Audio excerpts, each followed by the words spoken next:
Hello बच्चों। आज online कक्षा में आपका दूसरा दिन है। ऑनलाइन कक्षा के प्रति आपका उत्साह देखकर हमें अत्यंत प्रसन्नता हो रही है। आप लोग अपने शिक्षकों से बात करने के लिए उत्सुक भी होंगे। हम लगातार प्रयास कर रहे हैं कि आपकी सभी जिज्ञासाओं को शांत करें। हम सब जिस कठिन परिस्थितियों से गुजर रहे हैं, इसमें यदि एक दूसरे का ख्याल रखें तो यह समय भी कट जाएगा। चलिए आज पढ़ते हैं आपकी पाठ्य पुस्तक मुक्ता से पाठ 7 पंचलाइट का दूसरा भाग। पिछली कक्षा में आपने इसका प्रथम भाग पढ़ा था, जिसको सरिता मैम ने आपको एक्सप्लेन किया था। ये दूसरा भाग, इसके लेखक फणीश्वर नाथ रेणु।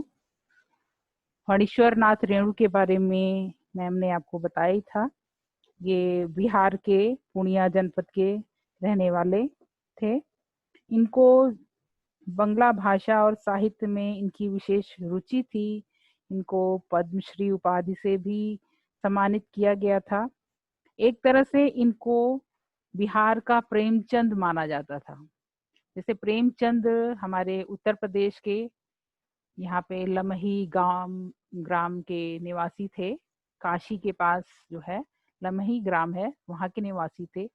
तो उतना ही इनको, जितना यहाँ पे एक तरह से बोला जाता है हिंदी पट्टी, जहाँ मतलब जहाँ की मातृभाषा हिंदी है तो कहा जाता है हिंदी हिंदी पट्टी, यानी जहाँ की मातृभाषा हिंदी हो। तो हिंदी पट्टी के लोगों में जो है प्रेमचंद सबसे ऊपर हैं लेखकों में, कहानीकारों में। उनको कहानी सम्राट, कथा सम्राट कहा जाता है। हालांकि प्रेमचंद बहुत इनसे काफी पुराने हैं। प्रेमचंद पहले, उनका जन्म पहले हुआ था, वो बहुत पहले के कवि हैं। कवि क्या, लेखक हैं, कहानीकार हैं। तो और इसके बाद ये रेणु, इनको जो है उन्हीं के बराबर दर्जा दिया गया। बिहार के लोग उनको वहां का प्रेमचंद समझते हैं। तो आइए आगे हम पढ़ते हैं। आपने इनका जो है इस कहानी का पंचलाइट, इसका पिछले में आपने पढ़ा कि किस तरह से जो है पंचलाइट के लिए प्रतियोगिता होती है एक टोली में। आपने देखा होगा कि अक्सर जो है अगर किसी के पास कोई चीज है, मान लीजिए आपकी कक्षा में ही आपस में जो है प्रतियोगिताएं हो जाती हैं, कंपटीशन होता है कि हमारी कक्षा अधिक हो, अच्छी साफ सुथरी हो, यहाँ पे ज्यादा अच्छे चित्र लगाए जाएं। तो आप लोग आपस में जैसे तीनों सेक्शन में करते हैं कंपटीशन, उसी तरह से वहाँ महतो टोली थी, वहां पे भी जो है ये प्रतियोगिता थी। उन एक तरह से कई जो है पंचायतें थी वहां पे उस गांव में।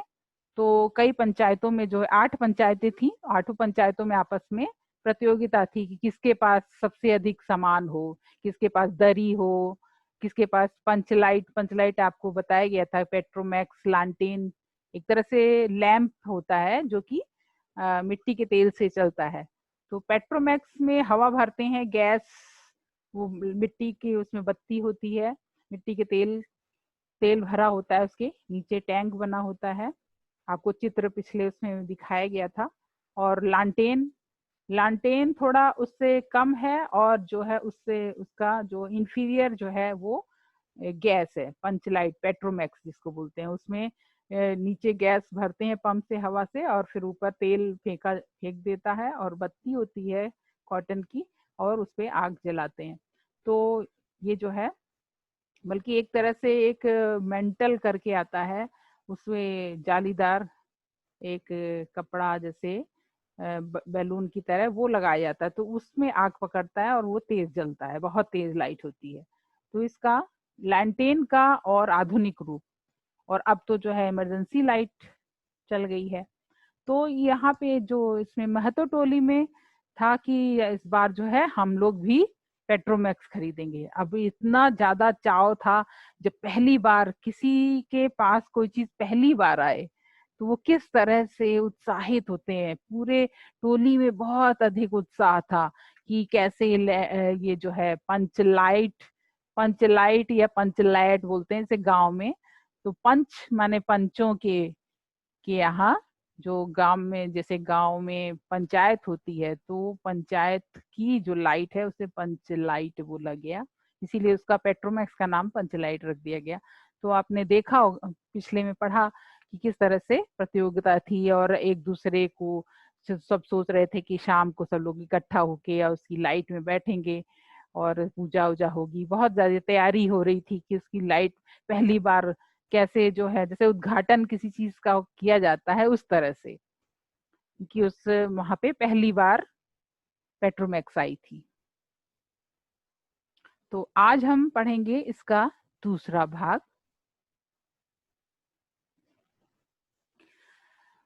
हाँ, यहाँ तक आपने पढ़ लिया था कि कोई जो है टेढ़ा मेढ़ा गाया अगर, तो उसको जो है बैकाट यानी बाइकआउट कर दिया जाएगा, यानी हटा दिया जाएगा वहां से गाने से। तो आगे कहानी बढ़ती है। औरतों की मंडली में गुलरी काकी गोसाई का गीत गुनगुनाने लगी।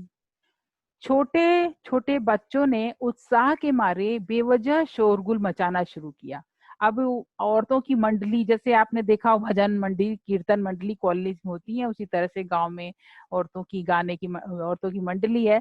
उसमें कोई बुजुर्ग महिला होंगी, गुलरी काकी उनको कहा जाता था, वो गोसाई का गीत गुनगुनाने, गोसाई यानी ईश्वर का गीत गुनगुनाने लगी। छोटे छोटे बच्चों में उत्साह के मारे बेवजह शोरगुल, जैसे आप देखते हैं कोई चीज कहीं पे शादी ब्याह होती, बच्चे सबसे ज्यादा उत्साहित होते हैं। इवन आप देखिए स्कूल के एनुअल फंक्शन में भी बच्चे कितने ज्यादा उत्साहित होते हैं, तो आगे पीछे भाग वहां दौड़ रहे थे, इधर उधर सब लोग शोर मचा रहे थे। मतलब पूरे गांव में उस पंचायत में उत्साह का माहौल था। सूरज डूबने के 1 घंटा पहले से ही टोले भर के लोग सरदार के दरवाजे पर आकर जमा हो गए। पंचलैट पंचलैट, अब सब लोग क्या जैसे बोलते हैं ना ग्रामीण भाषा में, तो थोड़ा सा उच्चारण उनका अलग सा होता है, पंचलैट। अब पंचलाइट नहीं बोल पाते, पंचलैट। ठीक है, तो यहाँ कुछ जो है ग्रामीण भाषा का उच्चारण, चूंकि फणीश्वर नाथ रेणु बिहार के हैं, बिहारी आप लोगों ने देखा होगा, जो बच्चे बिहार के हैं वहां रहने वाले हैं उन लोगों ने देखा होगा कि कहीं भी जाए वो एक उनकी भाषा का एक अलग सा टोन होता है, वो पहचान में आ जाती है कि ये लोग बिहारी हैं। अच्छा लगता है, बहुत मधुर भाषा लगती है बिहारी। तो उसमें तो उसको जो है उच्चारण थोड़ा सा अलग सा होता है। आजकल फिल्मों में भी देखिए बिहारी बोलने का बहुत ही अधिक चलन है, बिहारी भाषा अच्छी लगती है। तो पंचलैट पंचलैट बोलने लगे। पंचलैट के सिवा और कोई गप नहीं, मतलब और कोई भी बात नहीं, गप गॉसिप जो आप करते हो एक ही चीज के, मतलब कोई नई चीज आती है उसी के बारे में बात। घर में अगर पहली बार कोई सामान आया होगा आपके, पहली बार फर्स्ट टाइम, टीवी तो खैर आप जब जन्म आपने लिया, जब आप पैदा हुए उससे पहले से रही होगी, लेकिन आपके जब आपको कोई ऐसी चीज आई होगी, मान लीजिए आपका कंप्यूटर आया या आपका मोबाइल आया होगा, तो कितना आप उसी के बारे में बात करते हैं। तो ऐसे ही वहां पे पंचलैट सिर्फ पंचलैट पंचलाइट के सिवा कोई दूसरी बात नहीं कर रहा था। सरदार ने गुड़गुड़ी पीते हुए कहा, दुकानदार ने पहले सुनाया, मतलब सरदार जो थे वहां पे जो और प्रतिष्ठित लोग थे पंचायत में, मुखिया छड़ीदार वगैरह, तो सरदार ने गुड़गुड़ी पीते हुए कहा, दुकानदार ने पहले सुनाया, पूरे 5 कौड़ी 5 रुपया। मैंने कहा कि दुकानदार साहेब, यह मत समझिए कि हम लोग एकदम देहाती हैं, बहुत बहुत पंचलैट देखे हैं। इसके बाद दुकानदार मेरा मुंह देखने लगा, बोला, लगता है आप जाति के सरदार हैं। ठीक है, जब आप सरदार होकर खुद पंचलैट खरीदने आए हैं तो जाइए, पूरे 5 कौड़ी में आपको दे रहे हैं। अब ये बात दोनों में ये जो है बातचीत हुई, ये जो आप देख रहे हैं यहाँ उद्धरण, यहाँ चिन्ह, दोहरा उद्धरण चिन्ह लगा हुआ है, इसका मतलब ये किसी की कही हुई बात। तो यहाँ पे किसने कहा ये बात? सरदार। सरदार ने उससे कहा दुकानदार से, और अगली बात जो है दुकानदार ने फिर कहा कि जाइए आपको तो 5 कौड़ी, कौड़ी माने कौड़ी, पहले के समय बहुत प्राचीन काल में जो ये सिक्के और ये नोट ये नहीं चलते थे पैसे के लिए, ये सिक्के नोट नहीं थे, एक तरह की कौड़ी शेल होता था, कौड़ी, उसको जो है रुपए की जगह गिना जाता था। तो जितने जिसके पास जितनी कौड़ी होती थी, कौड़ी, वो उसको इतना रुपया, तो 5 कौड़ी 5 रुपया, मतलब 5 पूरे है। तो ये भी, लेकिन जो ये कहानी है वो वो भी तो ऐसा तो नहीं है कि हाँ जिस समय की ये कहानी उस समय कौड़ी चलती हो है, लेकिन ये है कि जैसे बोलने को बोलते हैं ना, पैसा न कौड़ी ऐसे बोलते हैं, तो पैसे का एक प्रतिरूप कौड़ी कहा जाता है, गांव में जनरली बोलते हैं। तो ये कहा। अब आगे दीवान जी ने कहा, अलबत्ता चेहरा परखने वाला दुकानदार है, पंचलैट का बक्सा दुकान का नौकर देना नहीं चाहता था।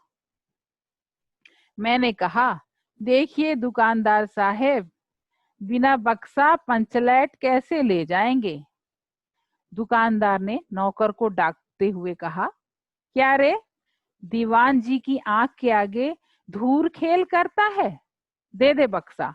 अब धूर खेल, धूर खेल एक जो है वहां का शब्द है, आंचलिक शब्द, यानी किसी क्षेत्र विशेष की जो भाषा का शब्द, या बिहारी भाषा वहां की आंचलिक है शब्द। तो वहां के ये धूर खेल, धूर खेल का अर्थ हो गया जैसे हंसी मजाक कर रहा है, चालाकी कर रहा है, कि तुम जो है दीवान जी की आंख के आगे धूर खेल चालाकी दिखा रहे हो। उसने डांटते हुए कहा। टोले के लोगों ने अपने सरदार और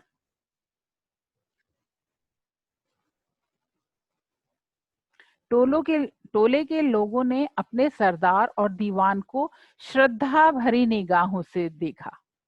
अब जो सरदार, क्योंकि अब जैसे कोई अपनी बात, कोई बहुत ज्यादा जानकार होता है, वो अपनी बातें नहीं कहता कि हमें ये पता, तो बाकी जिनको नहीं पता वो उसकी बात सुन रहे होते हैं। तो श्रद्धा भरी यानी मतलब कि उसको गौर से, मतलब दीवान को, उनको सरदार को देख रहे थे कि ये लोग पंचलाइट लाए हैं, ये लोग भैया बहुत जानकार लोग हैं, और उनकी बातों को सुन रहे थे, और उनके मन में श्रद्धा भरी हुई थी उनके लिए।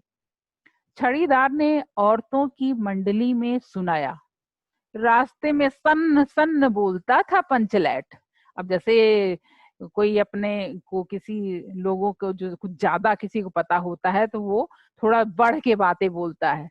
तो ऐसे आदत होती है कुछ लोगों की, बढ़ के बुलाना, कुछ मतलब जो सच बात न हो उसको भी अपने से बना के। तो कहा रास्ते में सन सन, अब भला पंचलाइट जो पेट्रोमैक्स है वो कहीं से आवाज करेगी, लेकिन क्योंकि पहली बार सभी ने देखा था, लेकिन ये लोग ऐसा पोज कर रहे थे जैसे इनको पहले से पता है। लेकिन ऐन मौके पर लेकिन लग गया। अब जो ये बात चल रही थी कि पंचलाइट अब जलाई जाएगी, लेकिन उस एन मौके पर लेकिन लग गया। लेकिन क्या लगा? रुदल शाह बनिए की दुकान से 3 बोतल किरासिन तेल आया। अब आगे बोल रहा है कि पंचलाइट जब हम लोग ला रहे थे, तो आगे रुदल शाह बनिए, मतलब जो किराना के सामान वगैरह रखते हैं उनको बनिया बोलते हैं, बनिए की दुकान से 3 बोतल किरासिन, किरासिन यानी मिट्टी का तेल, मिट्टी के तेल को किरासिन बोलते हैं, केरासिन, केरासिन ऑयल बोलते हो, तो किरासिन या इन्होंने बोला है ये आंचलिक भाषा में, किरासिन तेल आया। और सवाल पैदा हुआ, पंचलैट को जलाएगा कौन? अब भाई एक साधारण सी डिबरी आपने देखा होगा, सुना होगा, वो भी एक तरह से जैसे कैंडल होती है, वैसे मिट्टी के तेल बोतल में एक शीशी में डाल के, और उसमें एक जो कॉटन की बत्ती डाल दी जाती है, जैसे आप दिया जलाते हैं कॉटन का, उसमें रुई का होता है, ये किसी कपड़े की बत्ती बना के उसमें छेद करके उसके ढक्कन में लगा दिया जाता है, और नीचे से जो है उसमें बोतल में भरा होता है मिट्टी का तेल। तो मिट्टी का तेल उस जो कॉटन की बत्ती होती है उसमें चढ़ता है ऊपर, और ऊपर अगर आप दिया सलाई जलाएं तो वो तेल बहुत अच्छे से जलता है, उसे रोशनी होती है। तो पहले डिबरी थी, फिर लालटेन, और फिर पेट्रोमैक्स, यानी ये जो पंचलाइट जिसका नाम हो रहा है। तो अब उसको जलाने का भी एक अलग तरीका होता था, साधारण तरीके से नहीं जलाया सकता था, क्योंकि पंप उसमें डालना पड़ता था, पहले पंप से हवा भरनी होती थी। आप लोग ने पेट्रोल में वो देखा होगा, गैस के स्टोव भी देखे होंगे जो पंप से चलाए जाते हैं हवा भर के, उसी तरह से। यह बात पहले किसी के दिमाग में नहीं आई। पंच लाइट खरीदने से के पहले किसी ने न सोचा, खरीदने के बाद भी। अब पूजा की सामग्री चौके पर सजी हुई है, कीर्तनिया लोग ढोल करताल खोलकर बैठे हैं और पंच लाइट पड़ा हुआ है। मतलब कि पहले तो किसी के दिमाग में ये नहीं आया कि ये जो पंच लाइट है इसको कैसे जलाया जाएगा, पेट्रोमैक्स कैसे जलाया जाएगा। बस उत्साह में खरीद लाए और सब भजन कीर्तन मंडली इकट्ठी हो गई, बच्चे औरतें सब बुजुर्ग सब इकट्ठे हो गए। लेकिन जब जलाने की बारी आई तब उन लोगों को लगा कि हैं ये इसको कैसे जलाया जाएगा, अब ये सवाल पैदा हुआ। तो आगे, गांव वालों ने आज तक कोई ऐसी चीज नहीं खरीदी। मतलब गांव ऐसे, ये अब आज के गांव नहीं, आज के गांव में तो सब आजकल देखिए तो वहां पे अगर कोई फंक्शन है तो पूरा जो यहाँ की तरह ऐसे ही बुफे सिस्टम और सब कुछ, चाउमीन वगैरह सब इटालियन सब वहां पे भी बनता है वहां भी। लेकिन पहले के गांव में, मतलब जो आपको कहा जाए, जबकि ये इन्होंने रेणु जी ने लिखा है, क्योंकि रेणु जी का जन्म 1921 में हुआ था। इसका मतलब अगर इसके बाद कहा जाए, अगर 20 साल के बाद उन्होंने अगर 1940 में भी लिखा होगा तो भी आजादी के पहले की बात है ये। तो उस समय गांव में ज्यादा आधुनिक चीजें नहीं हुआ करती थी, लोगों ने देखा नहीं, लोग ट्रेन नहीं देखे, ट्रेन पे बैठे नहीं होते थे, बसों पे नहीं बैठे होते थे, हवाई जहाज और ये सब चीज तो दूर। आज तो हर आदमी हर चीज से, एरोप्लेन से हर जगह जा रहा है। लेकिन उस समय के लोग, बहुत से ऐसे लोग थे कि वो पूरे जीवन न ट्रेन में बैठे होते थे न बस में, बाहर मतलब गए ही नहीं होते थे अपने गांव से। तो गांव वालों ने आज तक कोई ऐसी चीज नहीं खरीदी जिसमें जलाने बुझाने का झंझट हो। कहावत है, भाई रे गाय लूं तो दूहे कौन। मतलब कि एक कहावत है कि अगर गाय खरीदा जाए तो दूहे कौन। सच बात है, अगर आज आपके यहाँ कोई गाय लाके खड़ा कर दे तो आपको आगे समस्या होगी कि इसको दूहेगा कौन, क्योंकि ये गाय को दूहने का काम जो है वो तो कोई वही जानता होगा जो जानवर रखता होगा। गांव में सब पशु रखते हैं तो वो लोग तो जानते हैं, लेकिन अगर शहर में आ जाए तो हमारे लिए भी पंचलाइट वाली ही बात हो जाएगी कि गाय को दूहेगा कौन। तो एक कहावत है, भाई रे गाय लूं तो दूहे कौन, लो मजा। अब इस कल कब्जे वाली चीज को कौन बाले। बाले मतलब जलाए।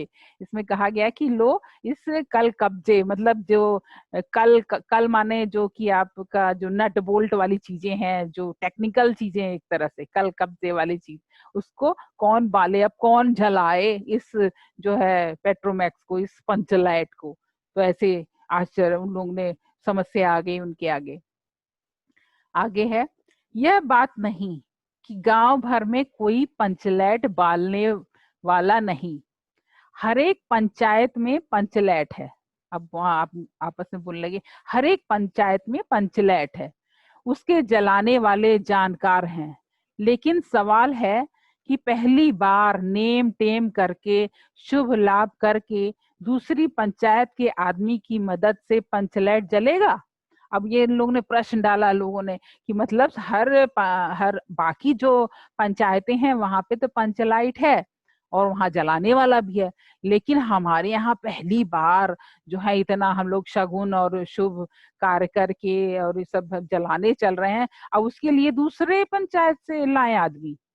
होता है ना कि हमारे घर कोई चीज आए तो मतलब हम दूसरे से अगर बुला के लाएंगे कि भैया ये कैसे चलता है, तो हमारी ये नहीं होगा कि अरे शर्म की बात हो जाएगी। तो यही उनके मन में लगा कि अब जलाने के लिए दूसरे पंचायत से लाएं, इससे तो अच्छा है कि पंचलाइट पड़ा रहे, जिंदगी भर ताना कौन सहे। बात बात में दूसरे टोले के लोग कूट करेंगे यानी कि मजाक करेंगे, ताने मारेंगे। कूट करना यानी उनको ताना देंगे कि अरे इन लोगों को पंचलाइट जलानी नहीं आती। ऐसे होता है ना कि बोलते हैं, चिढ़ाने लग जाते हैं, तो वही बात की ताना मारेंगे जिंदगी भर की, इनको कुछ आता ही नहीं था। तो आपस में ये लोग बात करने लगे। फिर कहा, ना ना, पंचायत की इज्जत का सवाल है, दूसरे टोले के लोगों से मत कहिए। अब उन लोगों ने कहा कि दूसरे के हाथ से नहीं जलाना है, उनसे मत कहिए। चारों ओर उदासी छा गई, अंधेरा बढ़ने लगा। किसी ने अपने घर में आज डिबरी भी नहीं जलाई। देखिए यहाँ पे डिबरी शब्द आया है। डिबरी का आपको चित्र में डाल दूंगी, यहाँ पे मैंने नहीं लगाया है, आपको व्हाट्सएप में डालूंगी। डिबरी अगर मिल गया, डिबरी किसे कहते हैं, तो डिबरी भी नहीं जलाई थी। जो मैं आपको मैंने बताया ना कि वो शीशी के अंदर भर के मिट्टी का तेल और उसके ढक्कन में छेद करके उसमें कॉटन की बत्ती लगा के जलाई जाती है, उसे डिबरी बोलते हैं।